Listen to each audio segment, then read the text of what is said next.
अस्सलाम वालेकुम dear students. आज हम सेकंड लेसन करेंगे इस्लामियत का और हम बुनियादी अकायद के बारे में पढ़ रहे हैं, जिसमें हमने बुनियादी अकायद का मफहूम कुछ उसकी हमने डिटेल पढ़ी है, थोड़ी डिटेल तो नहीं, थोड़ा मुख्तसर सा तारफ़ और तौहीद का। अब हम वजूद बारी ताला जो है उसके बारे में हम पढ़ते हैं। तौहीद का मफहूम कल हमने पढ़ लिया था। वजूद बारी ताला ये 10 से 12 मिनट का लेक्चर मैं दूंगी, उसमें जितना हो सकेगा और वो आपको समझाया जाएगा। वजूद बारी ताला। अब हम अल्लाह ताला के वजूद के बारे में बयान यहाँ पर है कि जब भी हम किसी बनी हुई चीज़ को देखते हैं तो हमारा जहन उसको बनाने वाले की तरफ मुंतकिल हो जाता है। मकान को देखें तो मामार का तसव्वुर, मकान को देखें तो मामार यानी किसने उसको बनाया उसका तसव्वुर इंसान के जहन में आ जाता है। घड़ी को देखें तो घड़ी साज का तसव्वुर आ जाता है, क्योंकि हम ये सोच भी नहीं सकते कि कोई मकान मामार के बगैर, मामार यानी जो बनाने वाला है, मामार के बगैर, या कोई घड़ी या घड़ी साज यानी घड़ी बनाने वाले के बगैर बन सकती है। इस तरह जब कायनात पर गौर किया जाए तो ज़रूर उसके बनाने वाले का ख्याल भी आएगा, क्योंकि कोई सही जहन इस बात का तसव्वुर नहीं कर सकता कि इतना बड़ा मुनज़्ज़म व मरबूत। अब देखें, ये बड़ा इसमें अहम है कि मुनज़्ज़म जिसमें एक नज़्म है, जिसमें नज़्म व ज़ब्त है, मरबूत जिसमें एक रब्त है एक का दूसरे के साथ, जैसे दिन के बाद रात है, रात के बाद दिन है। इसी तरह हर चीज़ में आप देखें तो वो एक तवाज़ुन है। और कि इतना बड़ी कायनात है, क्योंकि कोई जहन इस बात को तसव्वुर नहीं करता कि जो इतनी बड़ी कायनात है वो बगैर कि इतना बड़ा निज़ाम जो है, इतना बड़ा मुनज़्ज़म और मरबूत जहान किसी बनाने वाले के बगैर खुद ब खुद बन गया हो। ज़रूर इंसान के जहन में आता है कि ये किसने बनाया, ये कैसे हो रहा है सारा कुछ। अल्लाह ताला ने कुरान मजीद में फरमाया है, अफिल्लाहि शक्कुन फातिरिस समावाति वल अर्द। ये सूरत इब्राहीम की आयत नंबर 10 है। क्या अल्लाह के बारे में शक है? अफिल्लाही शक्कुन यानी कि अल्लाह के बारे में शक है। फातिर समावाती वल अर्द, जो आसमानों और ज़मीनों का पैदा फरमाने वाला है। जो आसमानों, समावात आसमानों और ज़मीन का पैदा करने वाला है। क्या अल्लाह के बारे में शक है जो आसमान और ज़मीन का पैदा करने वाला है। कायनात पर जब गहरी नज़र डाली जाए तो इसमें एक नज़्म ज़ब्त नज़र आएगा, कहीं भी बेतरतीबी नहीं मिलेगी। अगली आयत है, अल्लज़ी खलका सबा समावातिन तिबाका मा तरा फी हल्किर रहमानी मिन तफावुत। पहले हम इस आयत का, ताकि आपको समझ आ जाए, ये जो आयत पहली है, अल्लज़ी खलका सबा समावातिन, वो जिसने 7 आसमान ऊपर नीचे बनाए, तुम रहमान की तख्लीक में कोई फ़र्क नहीं देखोगे। फर्जिल बसरा हल तरा मिन फतूर, फर्जिल बसरा, तो तुम निगाह डालो, बसर नज़र के लिए है, यानी तुम निगाह डालो, हल तरा मिन फतूर, तो तुम्हारी नज़र, तो क्या तुम्हें कोई शगाफ नज़र आता है? हल तरा मिन फतूर सुमर्जिल बसरा कर्रतैन यनकलिब इलैकल बसरु खासिम व हुवा हसीर।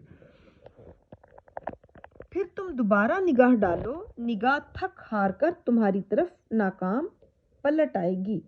ये सूरत मुल्क की आयत नंबर 3 और 4 है कि यानी अल्लाह ताला के जो निज़ाम है उसमें इस कदर तरतीब है कि जब आप देखें, एक दफ़ा देखें, फिर देखें, तुम निगाह डालो तो क्या तुम्हें कोई शगाफ का मतलब है कोई होल बड़ा सा, जैसे कोई खला जो है वो नज़र नहीं आएगा। फिर तुम दोबारा निगाह डालो और तुम्हारी निगाह थक कर पलट आएगी वापस। सूरज अपने मदार में गर्दिश कर रहा है और चांद अपने मदार में, यानी अपने अपने सर्कल में वो गर्दिश कर रहे हैं, चांद और सूरज दोनों। सूरज चांद के मदार में नहीं जाता और चांद सूरज की तरफ नहीं बढ़ता।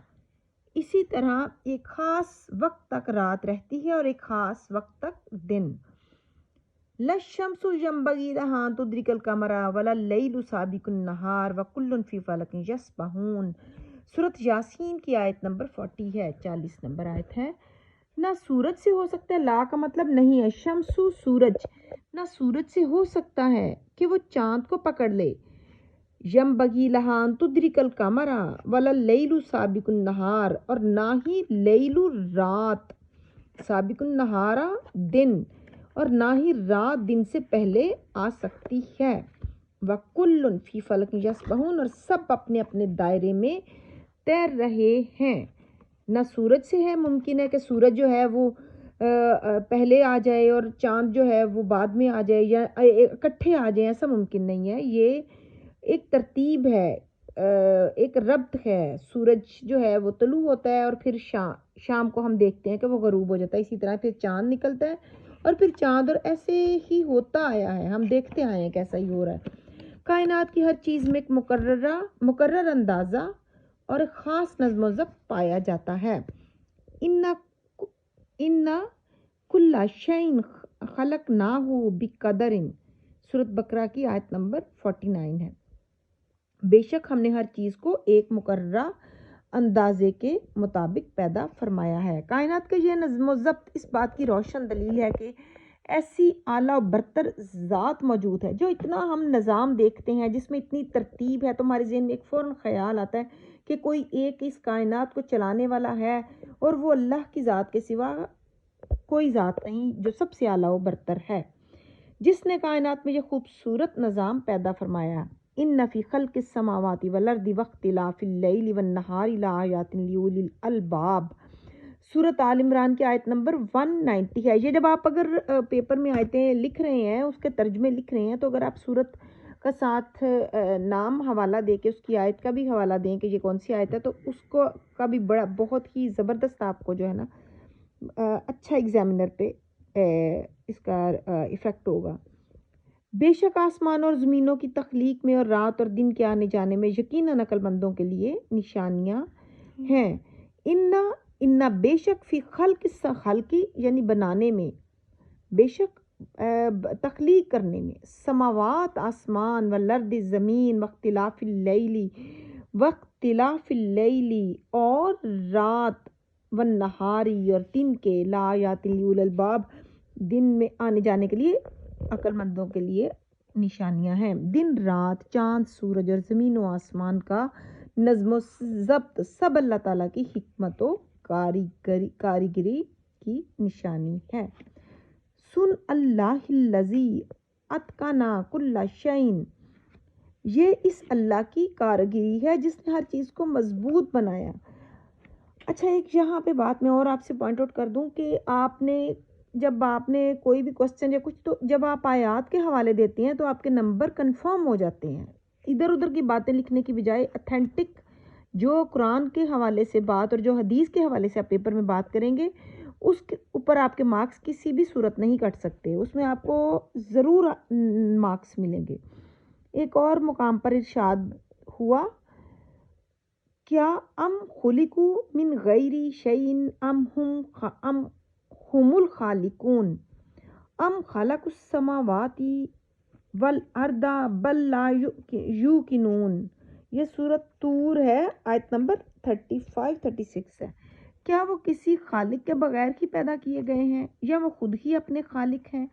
क्या उन्होंने आसमानों और ज़मीनों को पैदा किया है? हरगिज़ नहीं, बल्कि असल बात यह है कि वो यकीन नहीं रखते। देखिए, हम नेक्स्ट पेज पे आ गए। ये वजूद बारी ताला के बारे में हम पढ़ रहे हैं। जिस तरह ज़मीन और आसमान और सारी कायनात जिस तरह ज़मीनों आसमान और सारी कायनात वजूद बारी ताला की गवाही देते हैं, इसी तरह इंसान की फितरत की आवाज़ भी यही है। इंसानी तारीख़ के मुताले से महज़ब और वहशी से वहशी हर तरह की कौमों में कादर मुतलिक की ज़ात का इतराफ़ मिलता है। यानी हर तरह की जो अभी तक जितनी दुनिया में अभी तक जितने भी लोग इस दुनिया में आए हैं, जिस तरह ज़मीनों आसमान और सारी कायनात वजूद बारी ताला की गवाही देते हैं, इस तरह इंसान की फितरत की आवाज़ भी यही है। इंसानी तारीख़ के मुताले से महज़ब और वहशी से वहशी, यानी दोनों महज़ब और वहशी हर तरह की कौमों में कादर मुतलिक यानी कादर मुतलिक की ज़ात का इतराफ़ मिलता है। मुख्तलिफ़ तरीके से है ये अभी जैसे जैसे पढ़ेंगे आइडिया होगा। آثار قدیمہ کی تحقیقات سے یہ بات واضح ہو چکی ہے کہ دنیا کے مختلف گوشوں میں بسنے والی وحشی اقوام جن کی فکری اور ذہنی سطح بہت پست تھی، یعنی فکری مطلب سوچنے سمجھنے کی اور ذہنی سطح بہت نیچی تھی، بہت وہ نچلے لیول پہ تھے، وہ بھی کسی نہ کسی شکل میں اللہ کے وجود کی قائل تھیں۔ اس سے ظاہر ہوتا ہے کہ وجود باری تعالیٰ پر ایمان انسان کی فطرت میں داخل ہے۔ قرآن مجید میں ارشاد ہے فطرت اللہ التی فطر الناس علیہا، سورۃ الروم آیت نمبر 30 نمبر آیت ہے، یہی اللہ کی وہ فطرت ہے جس پر اس نے لوگوں کو پیدا کیا، یعنی اب انسان کو اللہ تعالیٰ نے اسی فطرت پر پیدا کیا۔ ایک اور مقام پر ارشاد ہوتا ہے وَفِي الْأَرْضِ آیَاتٌ لِلْمُؤْمِنِينَ وَفِي أَنفُسِكُمْ افلا تبصرون، سورۃ الذاریات ہے 20 اور 21 آیت، اور یقین رکھنے والوں کے لیے زمین میں نشانیاں ہیں اور تمہاری ذات میں بھی نشانیاں ہیں، تو کیا تم نہیں دیکھتے؟ یعنی اس میں اگر آپ غور کریں تو یہ ہے کہ انسان کو غور و فکر کی دعوت دی ہے کہ اگر چھوٹی سی بات پہ بھی غور کرے تو اس سے بہت سا اندازہ ہو جاتا ہے کہ اللہ تعالیٰ کی ذات کہیں نہ کہیں ہر جگہ، بلکہ کہیں نہ کہیں کیا ہر جگہ موجود ہے۔ انسان کو اپنی ذات کی طرف غور کرے، اپنے اوپر غور کرے تو اس کو سمجھ آتی ہے کہ ایک انسان کیسے وہ سانس لیتا ہے، اس کا ہر چیز میں اللہ تعالیٰ جو ہے نا اس کی حکمت اور وہ پوشیدہ ہے۔ کائنات کو بنانے والی یہ اعلیٰ و برتر ہستی صرف ایک ہی ہے۔ انسان کی صحیح سوچ اسے اسی نتیجے پر پہنچاتی ہے، کیونکہ اگر ایک سے زیادہ رب ہوتے تو ان کے باہمی تصادم کا مطلب یہ ہے باہمی آپس میں، باہم کا مطلب ہوتا ہے آپس میں، تصادم اس میں ٹکراؤ، یعنی اگر دو رب ہوتے تو ان میں ٹکراؤ ہو سکتا تھا، کوئی اگر دو رب ہوتے ایک کا خیال کچھ ہو سکتا ہے، لیکن چونکہ اللہ ایک ہے دوسرے کا خیال کچھ ہو سکتا تھا، لیکن چونکہ اللہ تعالیٰ صرف اور صرف ایک ہی ہے تو یہ نظام اسی وجہ سے جو ہے وہ صحیح چل سکتا ہے۔ جس طرح ایک گھر میں ایک ہی اگر مختلف لوگ ہوں حکمرانی تو وہ نظام دھرم بھرم ہو جاتا ہے، اسی طرح پوری کائنات میں اللہ تعالیٰ کی ذات کے سوا اور کوئی دوسری ذات نہیں ہے، تو ان کے باہمی تصادم کی وجہ سے کائنات کا یہ نظام ایک لمحے کے لیے بھی قائم نہ رہ سکتا۔ لیکن کائنات تو اپنی مربوط و منظم شکل میں موجود ہے۔ اچھا، کائنات اپنی مربوط اور منظم شکل میں موجود ہے، یہ اس بات کی دلیل ہے کہ معبود پر حق صرف ایک ہی ہے۔ قرآن مجید میں ارشاد ہے لَوْ كَانَ فِيهِمَا آلِهَةٌ إِلَّا اللَّهُ لَفَسَدَتَا، اگر ان میں اللہ کے سوا اور معبود ہوتے تو یقیناً دونوں دھرم بھرم ہو جاتے، یعنی اگر ان میں آسمان اور زمین میں اللہ کے سوا اور کوئی معبود ہوتے تو یقیناً دونوں دھرم بھرم ہو جاتے۔ یہ ہم نے وجود باری تعالیٰ کے بارے میں ٹیکسٹ بک میں سے پڑھا ہے، ڈیٹیل میں لکھا ہوا ہے اس میں۔ اگر آپ ایکسٹرا اور بھی لینا چاہیں ہیلپ تو آپ بکس کہیں اور سے لے سکتے ہیں، لیکن چونکہ ٹیکسٹ بک سے پڑھنا زیادہ ضروری ہے۔ اب ہم نیکسٹ اس کا پوائنٹ ہے ذات و صفات باری تعالیٰ، یہ بھی آج ہی ہم ختم کریں گے، جلدی سے اس کو پڑھ لیتے ہیں۔ ذات اور صفات یعنی اللہ تعالیٰ کی ذات۔ اچھا، اب ہم نے وجود باری تعالیٰ، یعنی پہلے تو وجود کی بات آ گئی تھی نا، ایک وجود تو کنفرم ہو گیا کہ ایک اللہ کی ذات ہے جس نے پوری کائنات کو پیدا کیا، جس سورج چاند ستارے زمین آسمان ہر چیز اس کائنات میں، چرند پرند، اس میں ہر چیز آ جاتی ہے، دریا سمندر پہاڑ سب کچھ اللہ کی ذات نے پیدا کیا۔ ٹھیک، اب آگے اس کی صفات یعنی اس کی خوبیاں جو ہیں، اللہ تعالیٰ کی خوبیاں، اس کے بارے میں ہم پڑھتے ہیں۔ عقیدہ توحید کی تفصیل یہ ہے کہ اللہ تعالیٰ کو اس کی ذات میں بھی اور اس صفات میں بھی اور صفات کے تقاضوں میں بھی یکتا تسلیم کیا جائے، صرف اللہ کی وجود کو ہی نہیں تسلیم کرنا۔ یہ دیکھیں بات ایک ہی ہے، دو ٹاپکس الگ الگ آ جاتے ہیں، ایک تو وجود ہو گیا، دوسرا یہ ہے کہ اللہ تعالیٰ کی ذات کے ساتھ جو صفات تعلق رکھتی ہیں، جیسے کہ اللہ تعالیٰ کو اس کی ذات میں بھی اور صفات میں بھی، یہ دیکھیں ذات میں بھی صفات میں بھی اور صفات کے تقاضوں میں بھی یکتا تسلیم کیا جائے۔ ذات کی یکتائی کا مفہوم اب بتایا گیا یہ ہے کہ اللہ تعالیٰ کی ذات اور حقیقت میں کوئی دوسرا فرد حصے دار نہیں، کہ اللہ تعالیٰ کی ذات اور حقیقت میں کوئی دوسرا فرد اس کا حصے دار نہیں، لہٰذا نہ اس کی کوئی برابری کر سکتا ہے اور نہ اس کا کوئی باپ یا اولاد ہے، کیونکہ باپ اور اولاد کی حقیقت ایک ہی ہوتی ہے۔ جب اللہ تعالیٰ کی حقیقت میں کوئی شریک نہیں تو نہ اللہ تعالیٰ کسی کا بیٹا بیٹی ہے اور نہ اس کا کوئی بیٹا بیٹی ہے۔ اب یہ دیکھیں جو سمجھ آپ کو اس پوائنٹ کے آگے کہ کیونکہ باپ اور اولاد کی حقیقت ایک ہی ہوتی ہے، جب اللہ تعالیٰ کی حقیقت میں کوئی شریک نہیں تو اللہ تعالیٰ کسی کا نہ تو باپ ہے، نہ اس کا کوئی بیٹا ہے، نہ کوئی بیٹی ہے۔ اب قرآن مجید میں اللہ تعالیٰ کا فرمان ہے قل هو اللہ احد اللہ الصمد لم یلد ولم یولد ولم یکن لہ کفوا احد۔ کل یعنی کہہ دیجئے هو اللہ احد، اے نبی خاتم النبیین صلی اللہ علیہ وآلہ وسلم آپ فرما دیجئے وہ اللہ ایک ہی ہے، احد ایک ہے، اللہ الصمد، الصمد کا مطلب ہے بے نیاز، اللہ بے نیاز ہے، لم یلد ولم یولد، نہ وہ کسی کا باپ ہے اور نہ وہ کسی کا بیٹا ہے، وَلَمْ يَكُنْ لَهُ كُفُوًا أَحَدٌ، اور نہ کوئی اس کے برابر ہے۔ یہ سورۃ اخلاص ہے، 4 آیات ہیں اس کی۔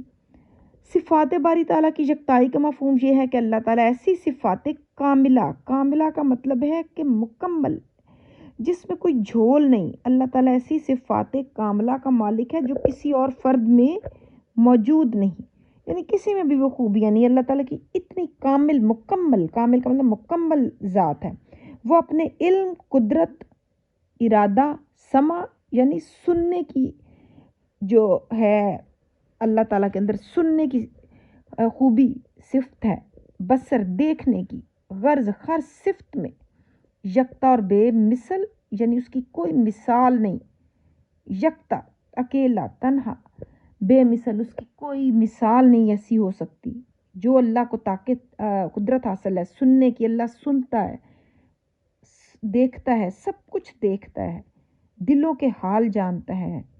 اللہ تعالیٰ بے نیاز ہے، اس کو ہر شے کا علم ہے۔ صفات کے تقاضوں میں یکتائی کا مفہوم یہ ہے۔ اچھا، صفات کے تقاضے، اب دیکھیں یہاں پہ ہم صفات کے تقاضوں کے بارے میں پڑھنے لگے ہیں کہ یکتائی کا مفہوم یہ ہے کہ اللہ تعالیٰ نے ساری کائنات کو پیدا کیا، ٹھیک، وہی سب کا مالک اور رازق ہے، سب اسی کے محتاج ہیں، وہی سب کو دینے والا ہے۔ اللہ تعالیٰ ہی رازق ہے، اللہ تعالیٰ جس کو چاہے بے حساب رزق دے دے، جس کو چاہے کم دے دے۔ کوشش کرنا انسان کا فرض ہے، یہ اس سے مراد ہرگز نہیں کہ اس میں آپ ہاتھ پیر چھوڑ چھاڑ کے بیٹھ جائیں اور کہیں کہ ہمیں گھر میں بیٹھے ایسے مل جائے گا رزق، ایسا نہیں۔ اس کے لیے کوشش ضرور کریں، لیکن اس کے باوجود کچھ لوگ تھوڑی سی کوشش کرتے ہیں تو ان کو بہت کچھ مل جاتا ہے، اور کچھ بہت کوشش کرنے کے باوجود بھی اور وہ سب کچھ نہیں ملتا۔ یہ سب اللہ تعالیٰ کے فیصلے ہیں، لہٰذا تمام مخلوق پر لازم ہے کہ وہ اپنے خالق و مالک اور قدیر و علیم پروردگار کی عبادت و بندگی، قدیر و علیم پروردگار کی بندگی بجا لائے، یعنی کہ ہر ایک پر، پوری تمام مخلوق پر لازمی ہے کہ وہ اپنے اللہ کی جو ہے وہ بندگی کرے، اس کی ہی عبادت کی کرے اور کسی اور کی عبادت نہ کرے، کسی دوسرے کو اس کا شریک نہ بنائے اور اس کے سوا کسی دوسرے کی عبادت نہ کرے۔ یہ آج کا لیسن ہمارا، یعنی اللہ کے سوا کسی کو شریک عبادت کا وہی اہل ہے اللہ تعالیٰ، اور اس کے علاوہ کوئی بھی اس میں آپ شریک نہ بنائیں۔ تو اب اس کے بعد شریک نہ بنائیں، اس میں نیکسٹ آ جاتا ہے شرک۔ یہ ہم کل انشاءاللہ یہ لیسن لیں گے۔ آپ کو اگر تو میری ویڈیو اچھی لگی ہے تو پلیز میرے چینل کو ضرور سبسکرائب کر دیں بچوں، اور آپ چاہتے ہیں کہ میں ایسے ہی آپ کو گائیڈ کروں، آپ کی ہیلپ کروں، تو آپ چینل کو سبسکرائب کریں، لائک بھی ضرور کر دیں اور کامنٹ باکس میں کامنٹ ضرور کیجیے گا۔ Thank you so much.